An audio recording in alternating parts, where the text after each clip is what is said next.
ఎప్పుడు కూడా ఎవరి ముందు మనల్ని మనం తక్కువ చేసుకోకూడదని చెప్పి నాకైతే ఈ రోజే అర్థమైంది.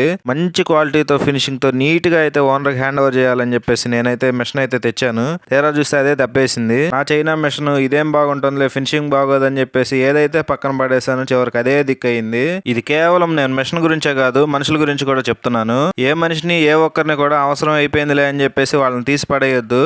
మనిషికి మధ్యలో ఏదో ఒక రోజు అవసరం పడుతూనే ఉంటుంది. అలానే నేను ఈ మిషన్ ని తీసి పడేసినట్టుగా తీసి పడేయకండి. ఎవరిని నొప్పించకుండా అందరిని కలుపుకుపోయేటట్టుగానే ఉండండి. ఇకపోతే మన చైనా మిషన్ తో స్ప్రే చేసినా గానీ ఫినిషింగ్ అయితే నీట్ గానే వచ్చింది. కాకపోతే ఎక్కడైనా ఒక చోట అక్కడక్కడ డస్ట్ పార్టికల్స్ అనేవి మాత్రం అంటుకున్నాయి. దానికైతే ఎవరో ఏం చేయలేం కాబట్టి ఫినిషింగ్ అయితే మాత్రం చాలా బాగానే వచ్చింది. ఇది వచ్చేసరికి టేక్ వుడ్ ఓల్డ్ కర్ర అనమాట. పాత బిల్డింగ్లకు వాడతారు కదా అది. ఎంతైనా పాత కర్రే. ప్రెసెంట్ ఇప్పుడు వచ్చే కర్రలు అయితే ఈ టైప్ లో జాయిలు అయితే అసలు ఏం ఉండట్లేదు. వైట్ గానే అనిపిస్తున్నాయి. కొత్త బిల్డింగ్లు కడుతున్న వాళ్ళు ఎవరైనా సరే జాయిల్ యూస్ తీసుకోండి. వీడియో నచ్చితే లైక్ చేసి ఛానల్ సబ్స్క్రైబ్ చేసుకోండి.